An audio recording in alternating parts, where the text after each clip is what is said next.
Bonjour tout le monde, nouvelle vidéo sur ma chaîne YouTube aujourd'hui. J'ai décidé de faire un genre de vlog. Je vais parler principalement d'un sujet en particulier. J'ai écrit la question. C'est quelqu'un qui m'a posé cette question-là sur Facebook dernièrement. Comment fais-tu pour avoir tes mâles matures de jour? J'ai rien préparé, fait que je vais y répondre vraiment du mieux que je peux en étant le plus précis possible sans trop partir d'un sujet à l'autre puis vous mêler. Avant tout ça, je vous montre quelque chose. Donc, je sais que j'avais déjà publié une photo, mais je vous le remontre. Mon rack que j'ai tué cette année. En fait, là, on est rendu en 2021, fait que je l'ai tué en 2020. Fait que techniquement, la saison passée. Regardez les os à la base des marins. Regardez, je fais même pas. Je peux même pas faire le tour avec mes doigts, juste pour dire que je le fais. J'ai fait des tests avec les deux mâchoires inférieures. J'ai pris la molaire 1, la première molaire en fait qui est chez le cerf. Aussitôt qu'il est fan, le chevreuil a la première molaire avec lui. C'est comme ça que je peux vraiment déterminer son âge précis. J'ai essayé, je l'ai coupé en deux, ok, puis je suis pas capable de le dire c'est quel âge qu'il a. Il y a une affaire par exemple. Je suis capable de compter au moins 8. On en compte 8, puis il y en a bien plus que 8. Fait que ce buck-là, il a 8 ans et plus. Je suis tellement content. Moi, je pense qu'il était même sur son deadline, ce buck-là. C'est une bête qui est vieille. Beau chevreuil. Puis la grosseur du museau, aussitôt que quand je l'ai retrouvé, là, quand il était allongé par terre, on était en train de le chercher. Quand je l'ai trouvé, j'ai dit à mon père, j'ai dit, il y a une longue face, il y a une grosse face, il y a un gros museau. Puis là, de par la base des cornes, les dents d'en haut, regardez, juste ici. La dent est vraiment cassée en deux. Fait que pour avoir une dent, regardez celle-là aussi. Sur la mâchoire inférieure d'un côté aussi, il y a une autre dent de cassée. Fait que c'est 3 dents de cassée franc. Ça ment pas, c'est sûr que ce chevreuil-là, c'est un vieux de la vieille. Là. Fait que mon trophée. Tu sais, j'ai tué ce chevreuil-là. Mes parents ont aussi tué 2 belles bêtes. Je tenais à expliquer un peu là, le contexte parce que jamais, trois mâles matures, de toute façon, ce serait impossible de tuer ça sur un même territoire, à moins d'être peut-être dans l'Ouest canadien ou des très très bons territoires au Québec. Ça a été tué sur 3 territoires vraiment séparés. Fait qu'il y a des endroits totalement différents. Si je donne comme exemple, mon père et ma mère, c'était vraiment assez proche, mais moi, j'étais à 25 km de où est-ce que ma mère a tué son chevreuil. Fait que c'est pas comme si on arrivait sur un seul spot qu'on aurait tué 3 chevreuils, ça se fait pas. Le dindon sauvage s'en vient. J'ai publié ma bande-annonce sur Facebook.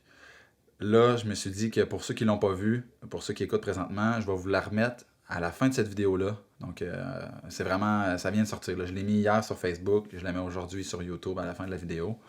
Fait que je vous invite à vraiment regarder la vidéo au complet pour pouvoir la voir à la fin. Avant de continuer, donnez-moi un petit j'aime sur YouTube. C'est ce qui va me permettre, comme j'ai dit, de pouvoir faire plus de vidéos. Il faut que ça aille plus loin que ça. Puis je vais pouvoir me promener partout au Québec, peut-être dans d'autres provinces, peut-être même dans d'autres pays, pour vous montrer des chasses à l'arc ou de la pêche qui pourraient être intéressantes pour vous. Donc, un petit j'aime, puis bien sûr, abonnez-vous si vous n'êtes pas abonné. Le sujet de la vidéo principale aujourd'hui, comment fais-tu pour avoir tes mâles matures de jour? Ça dépend du territoire où est-ce que vous chassez. Donc, il n'y a pas de recette miracle. Si on prend une grande ouverture des milieux agricoles, souvent les chevreuils ont une tendance à être plus nocturnes. Si on s'en va en pleine forêt, avec en plus une pression de chasse moins grande, clairement les mouvements de chevreuil sont beaucoup plus diurnes. Ceci dit, si vous chassez en milieu agricole, clairement, si vous chassez dans le champ, en bordure du champ, les chevreuils vont être beaucoup plus nocturnes que si vous éloignez un peu dans le bois. Déjà là, vous allez avoir beaucoup plus d'activité qu'en plein champ. Puis le chevreuil a tendance à se nourrir en début de journée et en dernière minute de la journée, pendant la nuit, là, mais en pleine journée, c'est plus rare, mais ça arrive. J'ai déjà vu des chevreuils en plein champ, en plein milieu de journée. À midi, là, un beau boc en plein champ en train de se nourrir. Ça arrive. Il y a une des choses que je regarde, c'est la phase lunaire. Donc, si je prends comme exemple, il y a toujours un lever de lune et un coucher de lune, dépendamment à quelle intensité est rendue, à quelle grosseur qui est rendue. La lumière la nuit va être plus élevée. Puis quand c'est la pleine lune, ben je vous dirais que c'est quasiment le jour, la nuit. Là, le chevreuil va super bien, il n'y a pas de trouble à se déplacer. Puis l'activité est beaucoup nocturne. Donc, Si je prends comme exemple que la lune, elle va se lever en plein milieu de la nuit, mettons à 2 heures du matin, la lune se lève, clairement que le chevreuil va profiter de ce moment-là pour sortir. Donc, si on fait, moi je fais comme un genre de calcul dans ma tête, si le chevreuil va se nourrir à 2 heures du matin, ben, il y a des grosses chances qu'il se nourrit, il arrête de se nourrir, puis qu'il se nourrisse au petit matin. Puis clairement que s'il ne s'est pas nourri de la journée, il va aller se nourrir en fin de journée pour pouvoir après ça se coucher jusqu'à 2 heures du matin pour après ça repartir pour aller se nourrir une autre fois. C'est de la façon que je vois ça. Je vous donne un autre exemple. Puis là, des fois, c'est toutes des théories que je me fais moi-même dans ma tête. Fait que je peux me tromper, mais je vous donne un exemple. Pleine lune, toute la nuit. Donc, la pleine lune va être présente à chaque minute de la nuit. Chevreuil l'activité, comme j'ai dit, va être à son apogée pendant cette nuit-là. Il y a beaucoup, beaucoup d'actions. Au petit matin, plus souvent qu'autrement, je ne vais pas chasser. Ce que je vais faire, je vais préparer mes choses. Je ne veux pas les déranger parce que je sais que l'activité est nocturne. Fait que si j'arrive à 5 heures le matin dans le champ, les chevreuils sont là, ils se nourrissent. Là, je prends un exemple de milieu agricole, mais je pourrais donner d'autres exemples. Fait que ça me donne rien d'arriver là à 5 heures du matin, pousser mes chevreuils, les éduquer à être encore plus nocturnes. Fait que ce que je vais faire, je vais attendre que le soleil se lève, puis je vais m'en aller au bois pour passer la journée là. Il va peut-être être rendu 8h30, 9h. Je m'installe. Il me reste encore 2 à 3 heures avant que ce soit le milieu de journée. Puis c'est là que ça va être payant. Parce que le chevreuil va savoir courir toute la nuit, dépendamment si c'est le rut. Au petit matin, il va se coucher tranquille. Puis vers l'heure du dîner, là, un boc qui est à la recherche de femelles va vouloir entreprendre sa recherche. Un boc qui est affamé va vouloir aller se nourrir. Une femelle qui est affamée va vouloir aller se nourrir. Peut-être qu'un boc va la suivre. Fait que voyez-vous où je veux en venir avec la phase lunaire? Ça a une influence, c'est sûr. Après ça, il faut minimiser au maximum les soupçons qu'un boc mature peut avoir envers vous. Fait que c'est sûr que à la minute que vous pénétrez sur un territoire, puis que le chevreuil passe proche de là par après, puis que les odeurs n'ont pas été effacées, lui, dans sa tête, il sent qu'il y a un être humain qui a passé là. Fait qu'idéalement, je l'ai toujours dit, moi j'aime ça, fréquenter mon territoire de chasse quand il pleut.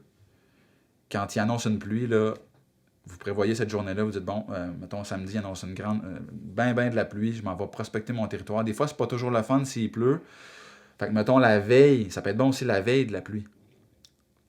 Vous rendez sur votre territoire, vous faites ce que vous avez à faire, puis le lendemain, tout de suite au lendemain, au moins, les odeurs sont effacées.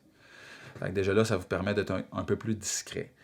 Ce que aussi je peux vous conseiller, c'est de ne pas prospecter juste avant la chasse. Faites-le en dehors de la saison de chasse.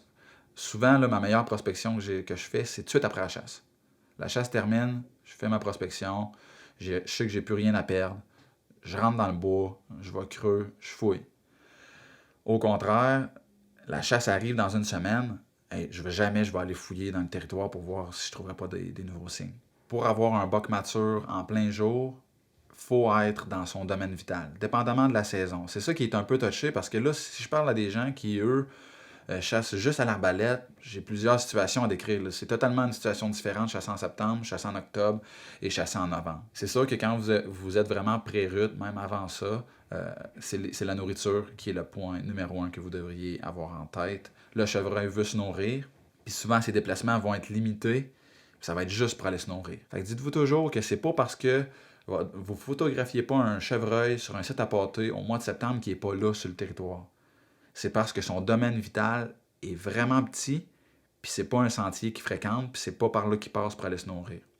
Souvent, là, en pré-rut, le chevreuil, là, il va se coucher, il va se nourrir, va se coucher, va se nourrir, transige vers un autre territoire, va se nourrir, va se coucher, va se nourrir, va se coucher, transige vers un autre territoire, c'est un peu ça. Là. Puis même, les transitions entre territoires sont plus fréquentes quand il va être en rut. Parce qu'il va vouloir aller mettre des odeurs ailleurs, il va vouloir aller voir des femelles qui sont ailleurs. Puis se préparer tranquillement pour l'accouplement. Quand on parle de précaution, ça peut être aussi le vent. Il faut toujours regarder le vent. Pas toujours un vent de face. Dépendamment de la situation, ça peut être un vent de côté. Parce qu'il faut toujours que vous entrez... Idéalement, il faut entrer sur notre territoire avec un vent favorable. Fait qu'il faut toujours s'arranger pour que quand on arrive, on ait le bon vent. Quand on marche, on ait idéalement le bon vent. Puis quand on chasse, il faut avoir le bon vent. Un point important, en réponse à la question, c'est d'être imprévisible. Ça, c'est fondamental, surtout pour quelqu'un comme moi qui chasse seulement, mettons, sur 9 jours. Fait que j'ai 9 jours pour attraper mon buck mature. Si je fais un exemple d'une semaine de chasse, les premières journées, je vais chasser moins agressif, plus sur le slow motion. Comment j'expliquerais bien ça? C'est que des spots que je sais que je risque de faire peur à des chevreuils, par exemple au matin, je vais les éviter au début, même si je sais que c'est mon meilleur atout, c'est là que ça va se passer probablement. Souvent, on le sent. Hein? Ben, je chasse pas là. Je chasse ailleurs. J'ai quand même des chances de tuer quelque chose, de voir un buck mature, je suis dans un bon spot, mais pas dans le hot spot au mauvais moment. Quand je vous dis d'être imprévisible, c'est pas juste avec le buck mature. Si vous avez des femelles qui viennent à votre site pendant que vous êtes là, c'est important de ne pas les effaroucher. Il faut vraiment, vraiment qu'ils soient en sécurité, qu'ils se sentent à l'aise. Puis c'est ça qui va faire en sorte que le gros buck, mais qui arrive, il se doutera de rien, il va rentrer dans les femelles s'ils sont là. Si lui, il s'en vient, puis qu'il sent qu'il y a des femelles qui se sont approchées stressées du site, eux autres, ils sentent ça dans l'air. Là. J'ai tiré mon dindon à l'arc à 11 mètres. Donc, pour vrai, là, c'est mon meilleur vidéo de chasse à vie.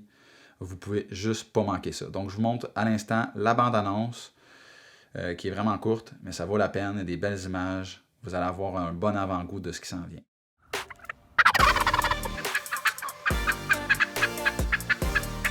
Je l'ai vu sauter dans le champ, j'ai vu la barbe, j'ai dit c'est mon Tom. Mais là, il va-tu rentrer ou pas, tu sais?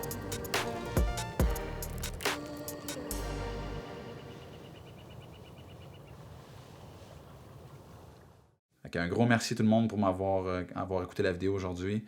Puis on se dit à la prochaine. Puis sinon, prenez soin de vous autres.